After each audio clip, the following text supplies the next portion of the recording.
খবরদার, ভাত খাওয়ার পরে মনের ভুলেও এই চারটি কাজ আপনি করবেন না। এই চারটি কাজ আমরা হর হামেশাই করে যাচ্ছি, যার দরুন মানুষের দিন দিন হায়াত কমে যাচ্ছে। বিভিন্ন ধরনের রোগ শোক বালা মুসিবত তার শরীরের মধ্যে দেহের মধ্যে দেখা দিচ্ছে। বর্তমান মেডিকেল সায়েন্স গবেষণা করে বের করছে যে কথাগুলো নবীজি সাল্লাল্লাহু আলাইহি ওয়াসাল্লাম 1450 বছর পূর্বেই বলে গিয়েছেন। নবীজি বলে গিয়েছেন, এক নম্বরে হচ্ছে তোমরা যখনই ভাত খাবে, ভাত খাওয়ার সঙ্গে সঙ্গেই কেউ পেট পুরে পানি তোমরা গ্রহণ করবে না, পানি খাবে না, এটা নবীজি নিষেধ করেছেন। কথাটা আপনাকে বুঝতে হবে। আপনি ভাত খাওয়ার সঙ্গে সঙ্গেই দেখা যায় বেশি করে পানি আপনি দেখা যায় আহার করবেন না, খাবেন না, পার করবেন না। এর দ্বারা কি হবে, আপনার শরীরের মধ্যে পেটের মধ্যে গ্যাস হতে পারে। এমনকি এই বেশি পানি সঙ্গে সঙ্গে পান করার কারণে দেখা যায় বুকের মধ্যে বিভিন্ন ব্যথা দেখা দিতে পারে, আপনার গ্যাস্ট্রিকের সমস্যা হতে পারে। নবীজি সাল্লাল্লাহু আলাইহি ওয়াসাল্লাম এই কথাটা 1450 বছর পূর্বে তিনি বলে গিয়েছেন। বর্তমান মেডিকেল সায়েন্স একই কথা বলছে, যারা ভাত খাওয়ার সঙ্গে সঙ্গেই বেশি পরিমাণে পানি খায়, পানি পান করে, তাদের জন্য মারাত্মক রোগ দেখা দিবে তাদের শরীরের মধ্যে, মৃত্যু ঝুঁকিও তাদের হতে পারে।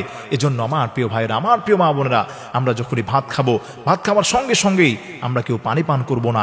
একটু গ্যাপ দিয়ে 10 মিনিট পরে আপনি পানি পান করবেন। এর দ্বারা দেখা যায় মারাত্মক বিপদ থেকে আপনি বাঁচতে পারবেন।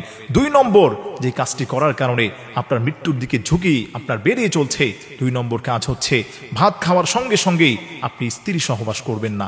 অনেকেই ভুলটা আপনারা করে থাকেন, অনেক পুরুষেরা করেন, অনেক নারীরাও দেখা যায় এদিকে আপনারা ধাবিত হন। খবরদার, আপনি ভাত খাওয়ার পরে সঙ্গে সঙ্গেই স্ত্রী সহবাস করতে যাবেন না।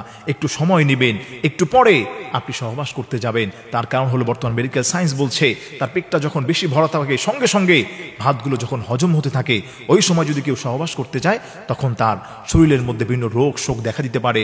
এই এফেক্টটা তার স্ত্রীর উপরও পড়তে পারে।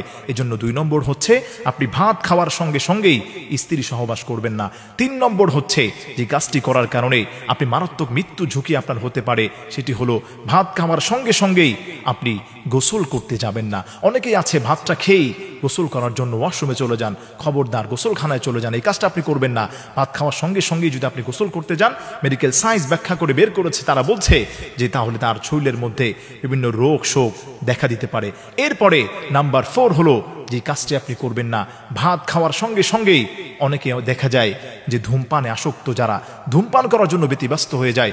ধূমপান তো আল্লাহ তাআলা হারাম করে দিয়েছেন, ধূমপান তো করাই যাবে না, কিন্তু ভাত খাওয়ার সঙ্গে সঙ্গে যারা করেন, আপনাদের কাছে আমার অনুরোধ থাকবে আপনি সঙ্গে সঙ্গে দেখা যায় ধূমপান করবেন না।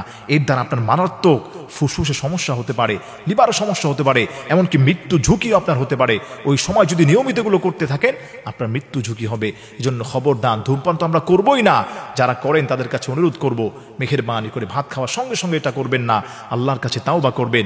এজন্য আমার প্রিয় ভাইয়েরা, আমার প্রিয় মা বোনেরা, ভাত খাওয়ার সঙ্গে সঙ্গে এই ভুলগুলো কিন্তু আমরা হার হামেশা করেই যাচ্ছি। 1 নম্বর হচ্ছে নবীজি বলে দিয়েছেন, ভাত খাওয়ার সঙ্গে সঙ্গেই তোমরা বেশি পরিমাণে পানাহার করবে না, পানি তোমরা আহার করবে না। পানি যদি পান করো তোমরা, তাহলে দেখা যায় তোমাদের জন্য রোগ দেখা দিতে পারে। 2 নম্বর হচ্ছে ভাত খাওয়ার পরপরই আপনি কখনোই দেখা যায় গোসল করতে যাবেন না, গোসল করলে আপনার ঝুঁকি আছে। 3 নম্বর হলো আপনি ভাত খাওয়ার সঙ্গে সঙ্গেই আপনি ধূমপান করবেন না। 4 নম্বর হলো ভাত খাওয়ার সঙ্গে সঙ্গেই স্ত্রী সহবাস করবেন না। এগুলো করার কারণে আপনার শরীরের মধ্যে বিভিন্ন রোগ শোক বাসা বাঁধতে পারে।